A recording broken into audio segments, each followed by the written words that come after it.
Hey, Mike, it's me, Ian, and today I'm going to look at some more Doctor Who collectibles.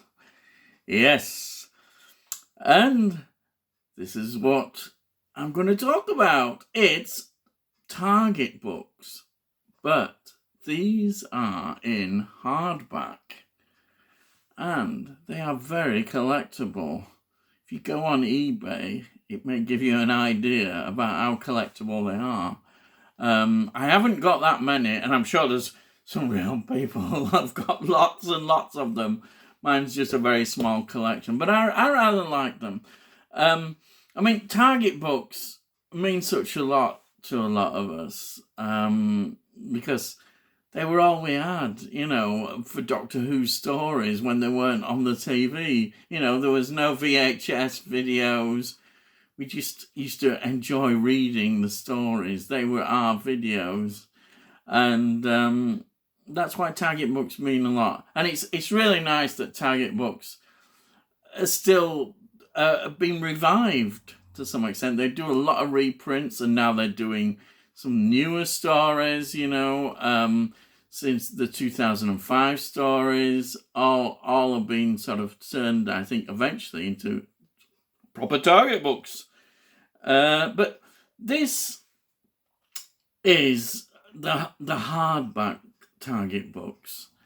And I sort of discovered these. I remember at the time I didn't really, to be honest, notice them because and also they probably would have been a bit more expensive. And when you're on pocket money and what have you, and your finances are limited, you buy the paperback ones and what have you. But apparently they were being released in hardback, some of the stories, and I think they're really nice. I really like them. They're just great. This one here is a first Doctor story, The Savages. I tend to have stories. I've got one sort of each Doctor up to 6 in hardback, and I'll show you. And then, apart from the second one, which I'll talk about as well in a minute. This is the first Doctor story, and it's really nice. It's the covers are really outstanding, and they are the standard Target covers that we all love so much. And the back is just the same, sort of telling you about the story and what have you. But these are really nice. Just you can't beat a hardback book, and when it's special like this, it feels really good. So that's the first one in here, which is, as I say, the first Doctor story, The Savages. Now the next one I've got is here, The Dominators, the second Doctor story. Now this one I picked up quite like a lot of do at a collector's flea market in our town. My little town does sometimes have some interesting things. It's hard to believe normally, but there we are. It's a few years, over years I've been, if they're there. And this one was from a library, but the condition is absolutely fantastic. It's in brilliant condition, but you've got a library stamp on there. But I think it's great. So that's the Dominators, same sort of cover, same thing again. So it's ex-library stock, and I was very lucky to just come across that.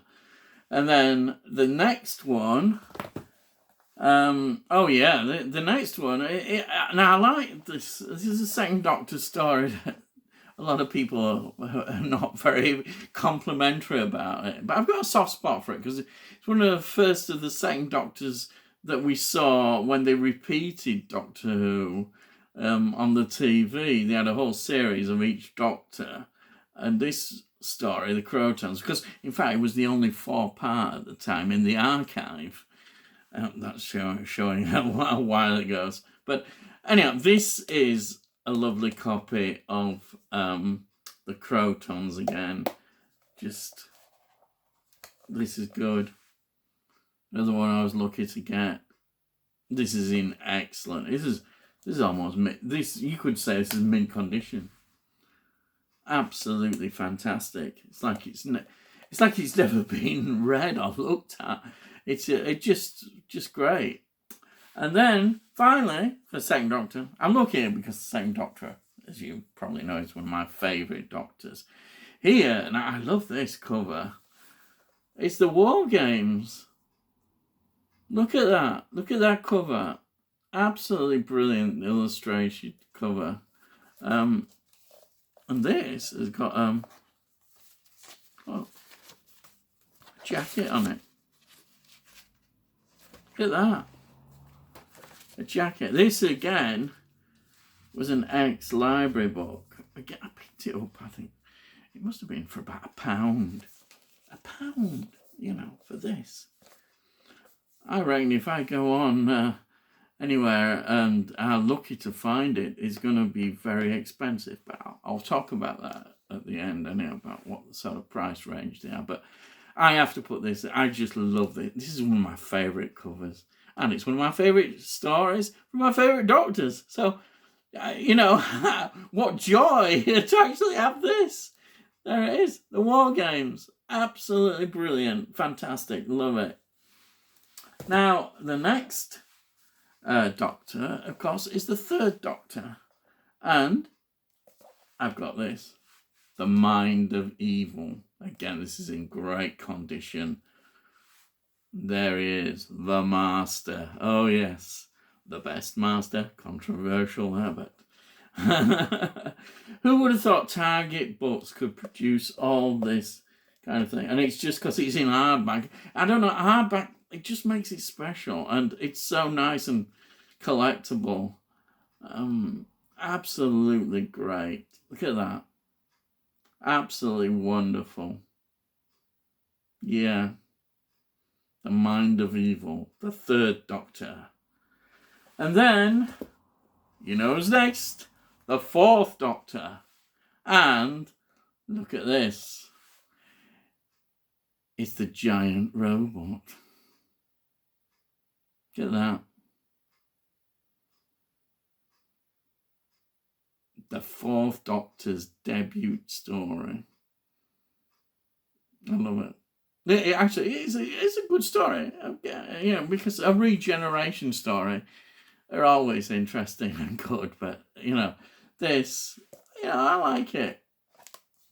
Notice that a lot of the times in the Target tradition, you'd have Doctor Who and the giant robot. Sometimes they put that into the title as well, in this and business. You know, like Doctor Who and the Loch Ness Monster or something like that. But, yeah, this is the debut of the fourth Doctor. Amazing. Absolutely. Again, I was very lucky. I've been very lucky to pick these up. I really feel, yeah. That's absolutely wonderful. Right, we're getting it in now. Yes, now, the next one. Fifth Doctor. The King's Demon. And do you reckon that who that is? It's a chameleon. And it was a 2-part story, if you remember. Very, very good. Peter Davison, 5th Doctor era. And I'm lucky again, it's in such good condition. Right, absolutely wonderful. Yeah, great. And then my last one, it's a pity I haven't got the 7th Doctor, but I haven't, unfortunately. I've got Time Lash, the 6th Doctor. Again, I love this. It's a great cover. Everything about it is just great. There we are. That is my collection. It is very small. I wish it was much bigger, but hey, what can you do? I do sometimes still, you know, look on eBay, and there are copies around. The cheapest you probably might get, again, in condition as well, is interesting. You might get one for £20-25. Then it might go up to about £50. Then you start to go into 3 figures on some. It starts to get absolutely crazy, the prices. And, you know, it's exciting actually trying to find them at fairs and collectors' fairs, on flea markets, and basically people who perhaps don't know what they've actually got, and they sell it quite cheap, you know. But these are very, very collectible, so I'd look out for them, you know. It depends how much of a collector you are. If you really want to get into it and spend money, then you can on eBay. That's the thing. If you wanted, I'd say the cheapest, maybe £20 to £25. If you wanted to get the odd copy, then maybe you could do that, you know, just see what there is. But I say there isn't it's not a massive section. No, it's far from being a massive section on eBay, but it's exciting going out and just seeing if you can find this kind of thing, you know. And I'm sure there's still some around, definitely. And as I say, some of you probably have massive collections. And are probably thinking, by heck, that's a small collection. But for me, I love it. It's my little collection. And I like having these hardback books. So that is my collection of hardback Target books. And all I've got to say now is subscribe if you're still interested in what we do here. And if you like, you know, this, give it a like. Give it a like. So all I've got to say is, I'll see thee, and I'll see thee again.